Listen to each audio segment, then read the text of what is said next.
Good morning, good afternoon, good evening, and good night. Welcome to the Fly With Us podcast. This podcast is bringing the art of conversation, self love, self care, mental health care and protection, life lessons, love lessons, and everything in between. I'm your girl, Lady Bounce. Nine picket fence. Today, we're going to talk about self care incarnate. What does it mean? Mind, body, physical, finances, spirit. What are we talking about here? So, to get us started, Picket Fence hit us with that mindfulness minute. Okay, the mindfulness minute for today is like Lady Bounce said about self care. The the World Health Organization defines self care as the ability of an individual, families, and communities to promote health, prevent disease, maintain health, and cope with illness, disabilities, with or without the support of a healthcare provider. According to this definition, self care includes everything related to staying physically healthy, including hygiene, nutrition, and seeking medical care when needed. It's all the steps an individual can take to manage stressors in his or her life to take care of his or her own health and well being. Word up. Okay, so self care is all of those things that we post every day on our social media platforms. These simple things you can do. Some of them cost money, some of them don't. But the idea is to get into a habit of taking better care of ourselves in general. Yes, And a lot of people get caught up in a definition. I think self care is spa days or nails done and hair done, and all of these great, expensive, extravagant kinds of things, but self care can really be quite simple as taking care of yourself. for sure. For real. Word up. All Word right. up. And like you said, it doesn't always have to be about money. Um, it I know a lot of people feel like they may be limited to resources, not only money, but having things accessible in their areas. They think that they can't have self care because they can't go to a gym because the gym's not near. Um, there are small steps that you can do every day that will count as self care. Okay. So, is this something that is tied to a specific gender? Absolutely not. Um, Anyone is able to do some sort of health care. For example, we just did a 2 week detox. That is considered self care. Speaking of detox, how was the detox for you? Okay, so if we don't count the 2 days that I fell off and I fell really, really, really hard, I actually did pretty good. I got on the scale. I didn't lose much. I lost a couple of inches. I wore a pair of pants that I haven't worn in months because they was a little tight around the belly area. That quarantine snacking. It got me. I mean, it got everybody. But Yeah, I definitely did. I definitely felt better. I felt like I had a little more pep in my step, a little more energy, and I had less, which was the biggest thing. I had less of a desire to eat those unhealthy things. Like I have a bag of snacks upstairs, that I've had for, like a while, and it's got like rice cakes in it. It's got some candy in it, and I didn't even have a desire to eat any of that stuff while we were doing the detox. So I was like, I felt like, I had wasted my money buying these snacks because at the time I bought them, I was like, oh, I want these caramel rice cakes. And now I'm like, I don't really want them That's cool. Your brain subconsciously, you knew you were on a detox subconsciously, and it may have been telling you, hey, that's not what you want to do right now. You know what I mean? It's not what you want to do. You ain't supposed to be doing that. Sometimes our subconscious kicks in. And that's the thing about either a fast or a detox. It allows your subconscious to come to be to the foreground. The detox for me was great. I was able to lose 7 pounds. I wish I could have lost more, but I'm still kind of like detoxing, not as strict. I'm going to continue to eat healthy, try to still incorporate a lot of raw vegetables and fruits, and if not raw, steamed vegetables and fruits, just to try to bring myself to a better standing in health. And that's a part of self-care. And that was something that didn't cost us extra. We already had to go to the store. Hmm. You already got to eat. It's just a matter of programming your mind to eat better, make better choices. And that's self-care. That's something that didn't, like I said, that's not something that cost money. That's something that I didn't have to go way out to get. It was right here, right at home. And it was about bettering self. So let me ask you, since you're gonna keep it going, I'm gonna keep it going, but not as strict like you said, on like we did on the actual detox. What was the hardest part about the detox for you? Um, the hardest part for me, which we did it once, was pizza. I love pizza. Prior to being vegan or veganish, fish was my favorite food, tied with pizza.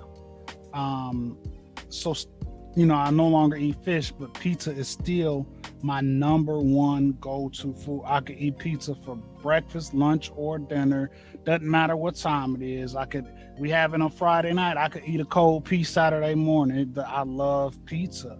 I mean, that was the hardest thing. And I was trying to cut out bread or anything bread, based, like pizza is, has crust. And because I think that's one about my biggest things in my diet is bread. I eat a lot of bread. I eat a lot of potatoes, even though they are a vegetable. They're starchy, and of course they turn to sugar once they're in your system. And I think that's the two hardest things. So I still ate potatoes on the detox, but I tried to have them either baked or baked. I didn't fry them. I baked them. Like, I had cut up some potatoes a couple different times, threw a little olive oil and threw them in the oven and ate them as basically like wedges or extra big fries. But it's so I didn't fry them, but still potatoes, like I said, it's a starch and then basically turns to sugar in your system. Okay.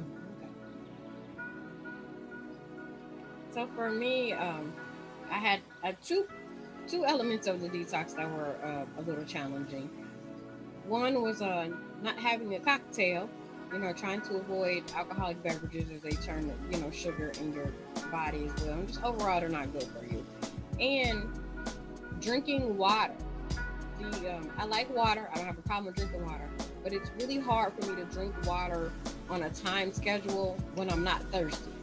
So if I'm not thirsty, I'm not gonna pick up a bottle of water. So having that whole, every hour and setting a timer and stuff that drink a bottle of water every hour, that was extremely hard because I wasn't thirsty, but I know the water was good for me. And then of course, drinking that much water, running to the bathroom that often, wasn't necessarily fun, especially trying to work and be at work, running to the bathroom every few minutes. But even with those two challenges, it still wasn't bad. Like overall, I would definitely do the detox again. Probably will, keep up the healthy eating piece of it, and just keep trying to increase my water. But I had said at the beginning of this year when we first our show at the start of the new year about making healthier choices this year. One of my um, goals was to increase my water. So I'm still going to Mhm. continue to work on that. But trying to drink when you're not thirsty, it's just really hard for me. Yeah, I agree. Water is a hard thing because I do not like the taste of water.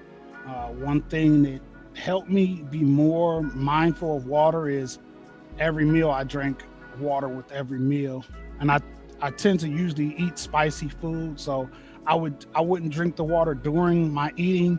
I would just drink it after I was completely done with my food, and to help wash it all down, and help with the spices in my mouth. So that kind of helped me, like I also had a detox supplement. So, you had to take those twice a day. So that was my first and last bottle of water a day. And then, like I said, with if I had 3 meals, I had 3 bottles of water during that time, and I would drink a whole bottle of water. And actually, drinking the bottles of water that we have, 16.9, is actually more like 2 cups of water or 2 glasses of water because it's a little over 16 ounces, almost 17 ounces. So But that is a struggle because on a regular, if I'm not eating, I wouldn't grab water just to drink. That is still a struggle for me, unless it's alkaline water. I love the taste of alkaline water, but that involves paying a little more. It involves going to the health food store. So for people that just don't have those resources, a health food store near you, or just don't want to spend the extra money because it is a little more costly. That's a trick to help you drink more water, is to make sure you drink it with every meal. It helps if you wait until after the meal is done and you need something to wash it down with. Okay. So speaking of self-care, let's talk about some of our favorite little to no money self-care things that people can do. Excuse me. So I'll go first. Okay. We'll just go back and forth naming our top 3 self-care things. My ultimate number 1 self-care thing that doesn't cost any money is what I call walking meditation. Now, you could just walk, that's self-care too. But usually what I like to do is focus on a particular subject or topic and really think about that as I'm walking. And in most cases, I walk on the track. But what's really dope with a walking meditation is if you can find somewhere to walk in nature, either a local trail, a local park, or just if you live in a nice scenic area. So that's my number 1 is walking meditation. It gives you a chance to just dive deep within yourself and be by self. Even if you're listening to the music, I would suggest that you listen to something without words, so that you can still concentrate on your inner self. And that is my number 1 go-to self-care. It doesn't cost a dime, only time. Hmm. So what would be your number 1? My number 1, it's also my guilty pleasure, and that is TikTok videos. I love TikTok videos. I could watch TikTok for hours and zone out. I learn some things. Some things are funny, so I get to laugh. Some things are really serious, so I get to indulge like my newsy side. I follow some of the celebrities, and they're really silly on TikTok.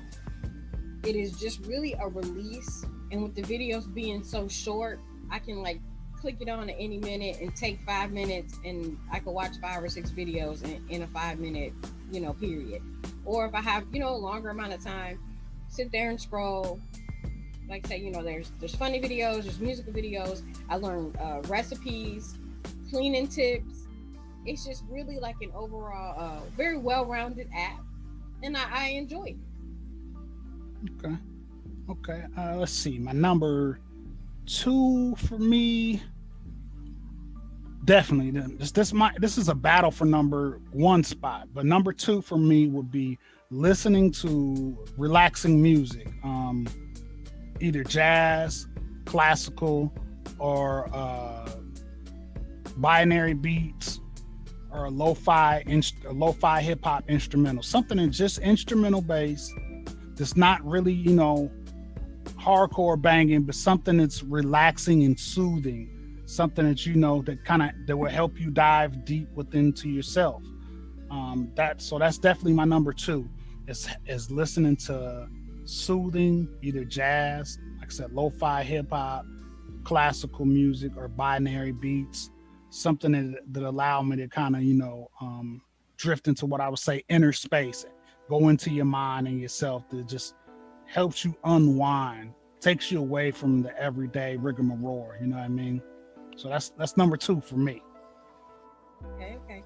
So my number 2 is the same but different. It's very similar. For me, listening to music, of course, I listen to music all day long. Music is my life. I cannot live without it. I cannot do my job without music. The difference lies in the type of music I'm listening to based on my mood. So when I'm chilling or trying to relax, then I like to listen to like old school hip hop and R&B. When I'm at work, I'm listening to like the 90s and the 2000s R&B, just because the the lyrics are fun, and they're not super sexual. There's not a lot of cuss words. So if somebody walks into my workspace and I'm listening to a song, I don't have to like hurry up and jump and turn it off or whatever, because of what's playing. But then there are moments where I'm feeling really fun and really flighty and bouncy, in my mood. And so then I listen to um like, it's still older music, but like music from my middle school and high school days.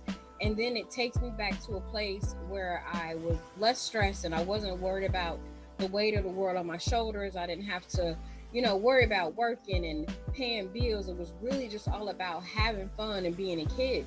So listening to that kind of music kind of takes me back to that moment in time and frees my mind up a little bit. It's kind of like time travel. So there are Hmm. some times that I might listen to just my favorite songs from the 90s, from like 90 to 92, or 90 to 95 when I graduated from high school in 96, just to kind of stay in that realm, just because sometimes this world can get crazy, and in my mind, based on what I'm listening to, I can really zone all the way out and just kind of be zen. I can color, I can read. The lyrics aren't so serious that I have to like stop and really listen and pay attention, because there's songs that I've heard a million times before. I like to go back and remember, what was I doing at that point, or who was I dating, or who were my friends, or what was my favorite thing to wear, where did I go hang out at, and then listen to this certain song takes me back to this exact moment where I had the most fun. So I like to time travel with my music, I guess. Okay, okay. Speaking of time traveling music, one of our previous guests, Shakesha Bell, talked about that of time traveling to certain points.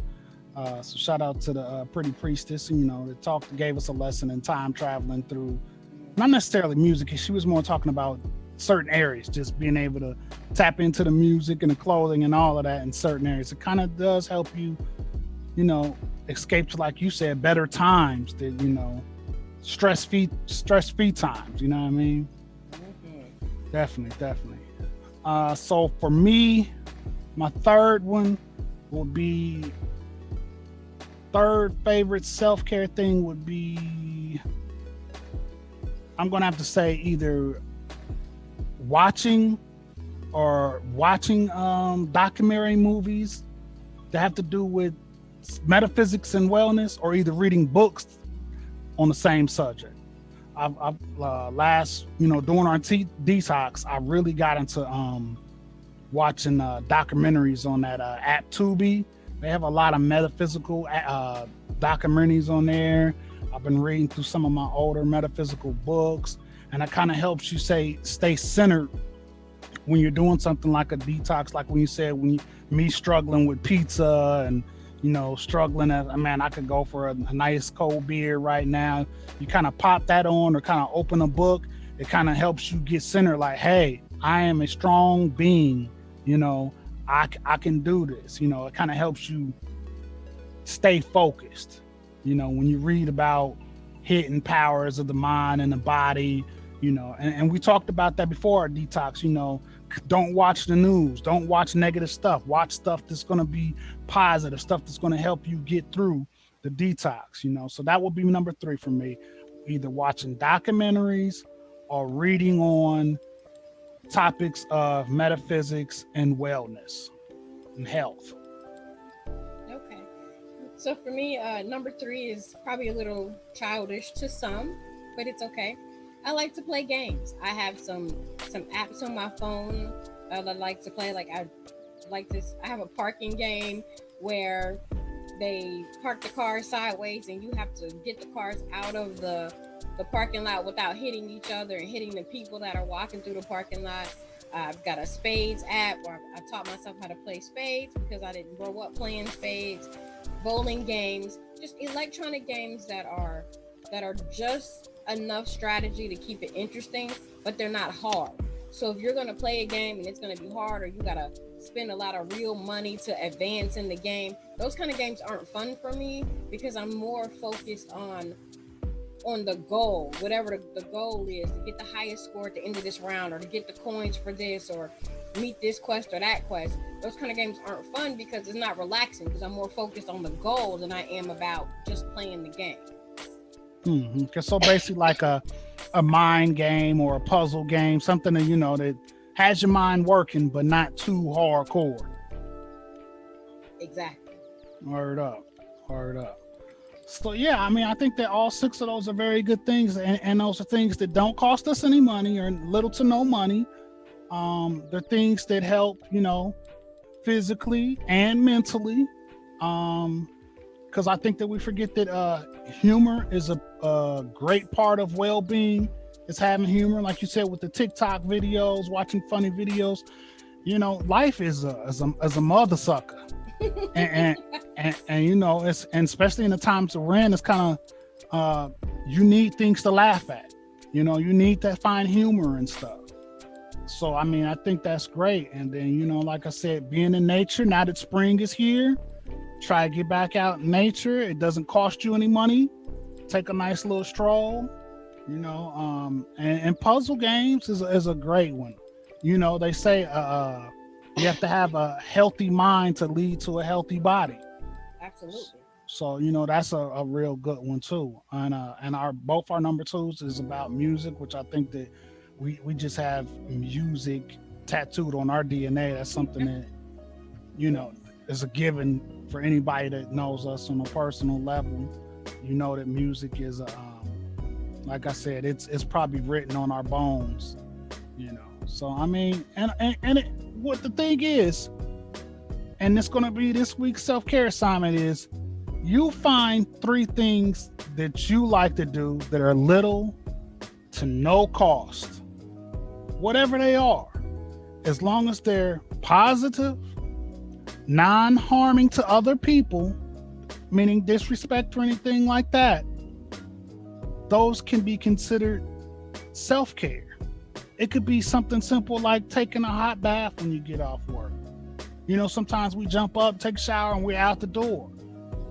Take a little extra time when you get home, strum you up a hot bath with some biznubbles in it.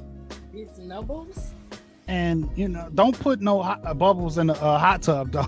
That's not a good idea. That's not a good idea. But get you a bubble bath, light your favorite scents, candle or incense, or air freshener if that's all you got, because sometimes that's all you got is $1 to get you a renews it, and just relax. Maybe go to bed 30 minutes earlier than you usually would.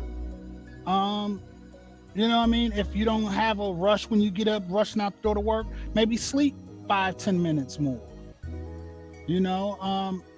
Park further away from the store when you go to the store, so you can have you a nice little walk to the door. Look at your face. A lot of people don't want to do that, but if you struggle with exercising, that counts. Just little small steps.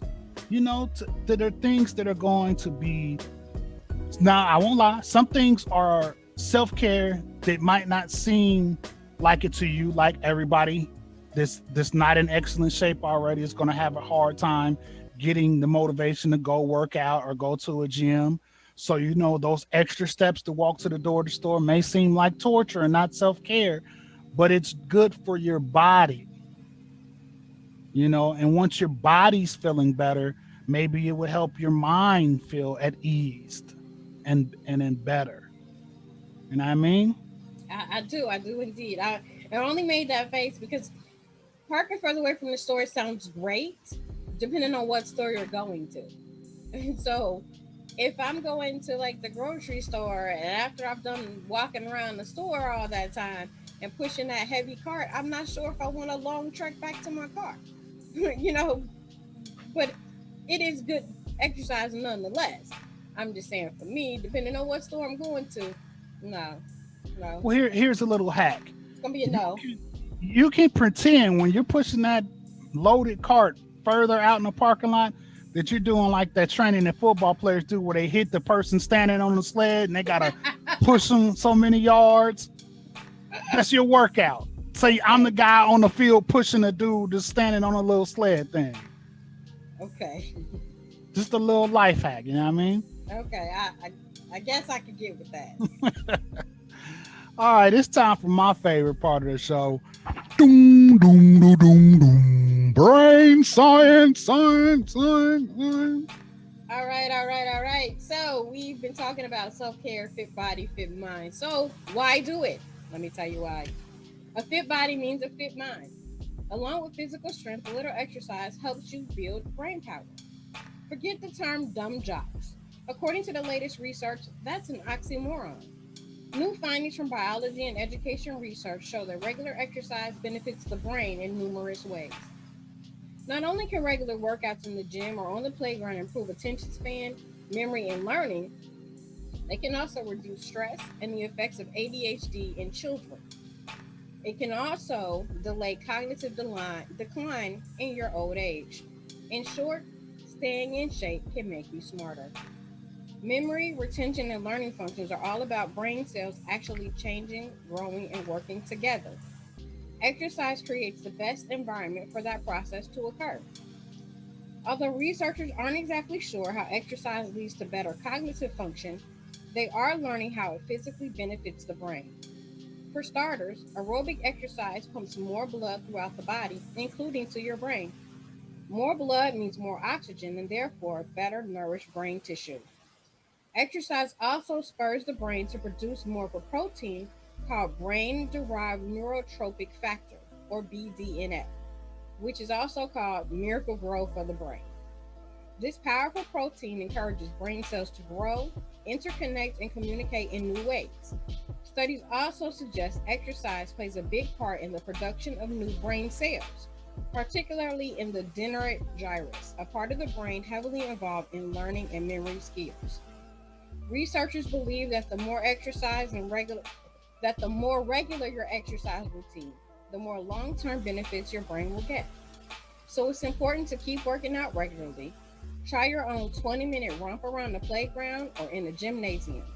A regular workout will make both you and your children, if you take them with you, to feel like smart jocks for the rest of your days. Dope, dope, dope. So, Word up. And like I said earlier, it's spring. Get out there. If you haven't worked out in years like myself, besides walking, um, that's a good start. Especially if you haven't worked out in a long time. It's best not to just rush out to the gym and try to throw up 300 pounds off the bench press, and walking can be a great exercise to get started. I think they estimate the what you like to get is like 6,200 steps a day, which I think equals. I'm not a mathematician, but I think that's almost 3 miles. okay. But start off with just 1 mile. If you have a track, that's 4 laps.